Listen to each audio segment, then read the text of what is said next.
নমস্কার বন্ধুরা, 15ই অগস্টের এই সকালবেলায় আপনাদের সকলকে স্বাগত জানাই। আজকের দিনটা নেহাতি আমাদের কাছে অনেকের কাছেই হয়তো মনে হয় বাড়িতে থাকছি, একটা ছুটির মতো দিন। কিন্তু এই দিনটার জন্য বহু অপেক্ষা, বহু প্রতীক্ষা সত্যি আমরা কাটিয়েছি, আমাদের পূর্বপুরুষরা কাটিয়েছেন।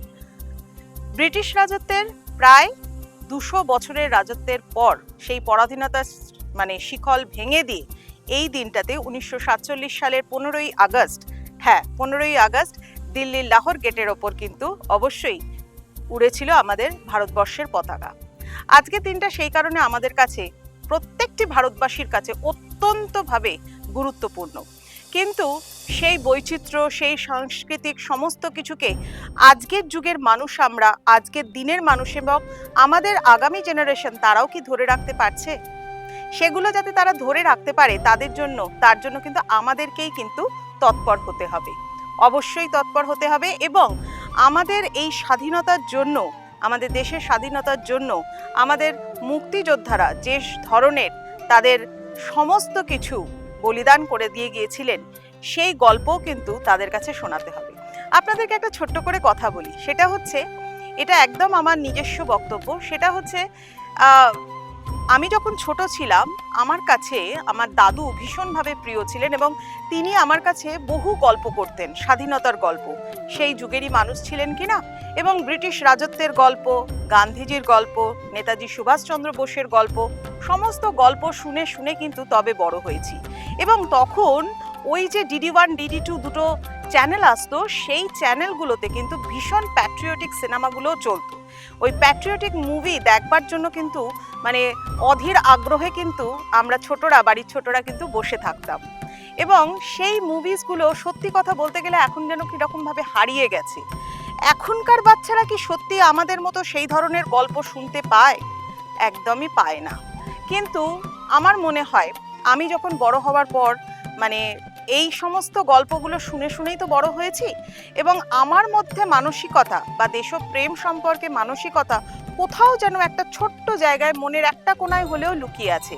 কিন্তু আমাদের যে আগামী প্রজন্ম, আমাদের যে জেনারেশন, তাদের জন্য, আমার ছেলে যখন স্কুলে পড়তো তখন আমি প্রত্যেক দিন কি করতাম, কিছু না কিছু ওর সাথে গল্প করা, বা ওর গল্পগুলো, স্কুলের গল্পগুলো আমার কাছে শেয়ার করতো। এবং সেই সময় আমার সব থেকে প্রিয় দেশপ্রেমিক মানুষ যিনি, তিনি হচ্ছেন আমার কাছে যিনি একেবারে হিরো, তিনি হচ্ছেন নেতাজি সুভাষচন্দ্র বোস। তার গল্প আমি প্রচুর পরিমাণে করতাম, কারণ সেই গল্পগুলো কিন্তু সমস্ত কিছু আমার বইয়ে পড়া গল্প নয়, সবটাই কিন্তু আমার দাদুর থেকে শুনে আসা গল্প। সেই গল্পগুলো আমি আমার ছেলের কাছে বলতাম, এবং ছেলে সেইগুলোকে শুনে শুনে শুনে শুনে আস্তে আস্তে নেতাজি সুভাষচন্দ্র বোস সম্পর্কেও কিন্তু তার একটা বিশাল বড় ধারণা হয়ে যায়। এবং একদিন স্কুলে সেই সুযোগ আসে তার সম্পর্কে বলবার, এবং আমি খুব সেদিনকে আমার নিজের খুব গর্ব অনুভব হয়েছে যে আমি যে গল্পগুলো বলেছি সে হয়তো বুঝতে পেরেছে, নিতে পেরেছে, মনে রাখতে পেরেছে, এবং তার খুব ইন্টারেস্টিং লেগেছে বলে সে সেই দিনের দিনটাকে কাজে লাগিয়ে সেই গল্পগুলোকে স্কুলে দাঁড়িয়ে বলতে পেরেছে। কিছুই না, কোনো স্ক্রিপ্টেড কিচ্ছু না, জাস্ট মন থেকে সে বলে এসেছে, এবং তার জন্য কিন্তু সবাই ওকে খুব কমপ্লিমেন্টস করেছিল। যাই হোক, এরকম গল্প তো অনেকেরই জীবনে আছে, আপনাদেরও জীবনে আছে। আপনারাও চেষ্টা করুন বাচ্চাদেরকে এই ধরনের গল্পগুলো শেখাবার, কারণ আজকের দিনের বাচ্চারা কিন্তু খেলার মাঠেও বেরোয় না। আপনি হয়তো আপনার বাচ্চাকে নিয়ে ক্রিকেট খেলাতে যান, ফুটবল খেলাতে যান, বা কারাটে শেখাতে যান, বাট এছাড়া মাঠ কি পায়? মন খুলে বাঁচা, স্বাধীনভাবে বাঁচা, আমরা যেটা পেয়ে এসেছি সেই জিনিসটা কিন্তু আজকালকার বাচ্চারা পায় না। আজকালকার বাচ্চারা কিন্তু ওই মোবাইলের মধ্যে, অ্যান্ড্রয়েড ফোনের মধ্যেই নিজেদের সমস্ত কিছুটা ঢুকিয়ে রেখে দেয়, তার মধ্যেই তাদের খেলা, তারা ভিডিও গেমেই অভ্যস্ত, তারা কিন্তু ফিজিক্যাল এক্সারসাইজে খুব একটা অভ্যস্ত নয়। আমাদের এক্সট্রা কারিকুলার অ্যাক্টিভিটিস হিসাবে এগুলো তাদেরকে শেখাতে হয়। তো আমরা বাবা মায়েরা যদি এই জায়গাটাকে তৎপর হয়ে সেই জিনিসগুলো তাদেরকে শেখাতে পারি, তাহলে কিন্তু দারুণভাবে ভালো হয়, খুবভাবে ভালো হয়। এরকম ছোটোখাটো গল্প আপনার ছেলে মেয়ে যদি স্কুলে পড়ে, তাহলে তাদেরকে বোঝান, আস্তে আস্তে শেখান, দেখবেন সেগুলো সে নিয়ে যাবে, কারণ তারা তো নরম মাটির তাল। আমরা অনেক সময় বলি আমাদের ছেলেমেয়েদের মধ্যে কনসেন্ট্রেশনের ভীষণ প্রবলেম, সিরিয়াসনেসের ভীষণ প্রবলেম, এবং একদম অ্যাকচুয়ালি কনসেন্ট্রেশন, সিরিয়াসনেস সব কিছুই তো এখন মোবাইলের মধ্যে চলে গেছে, ওই অ্যান্ড্রয়েডের মধ্যে সব কিছু আটকে পড়ে আছে, আর না হলে পিসির মধ্যে। তার থেকে বেরিয়ে এসে কোনো কিছু ইনোভেটিভ থিঙ্কিং করা তার সম্ভবই হচ্ছে না।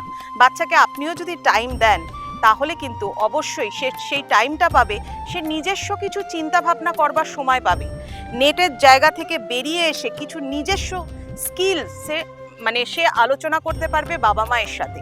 আর দেখুন, যেহেতু এটা বাস্তুর অনুষ্ঠান, আপনাদেরকে একটা ছোট্ট তথ্য দিয়ে যাই। সেটা হচ্ছে বাড়ির ঈশান কোণে বাচ্চাকে বসিয়ে পড়াশোনা করান, পূর্ব দিকে মুখ করে বসে পড়াশোনা করান। সবুজ রং আমাদের ঘরে রাখুন।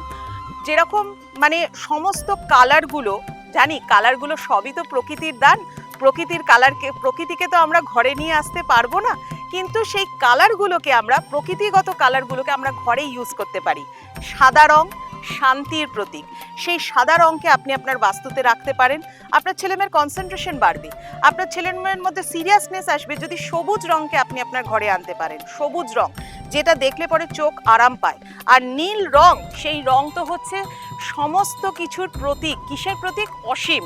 কারণ আমাদের পৃথিবীতে সব থেকে বেশি কিন্তু এই নীল রঙই আছে, কারণ জলের ভাগ সব থেকে বেশি। তাই এই নীল রং, হালকা স্কাই ব্লু কালার, আপনি আপনার সন্তানের ঘরে করলেও কিন্তু তার মধ্যে সিরিয়াসনেস বাড়বে, তার মধ্যে উইজডম আসবে, শেখার আগ্রহও বাড়বে। যাই হোক, আজকের অনুষ্ঠানটা, আজকের এপিসোডটা একটু ডিফারেন্ট আপনাদের জন্য করলাম।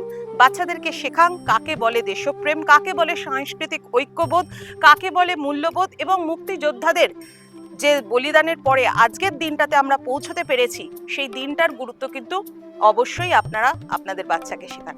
আজ এই পর্যন্তই। ভালো লাগলে অবশ্যই কিন্তু জানাবেন। আসি।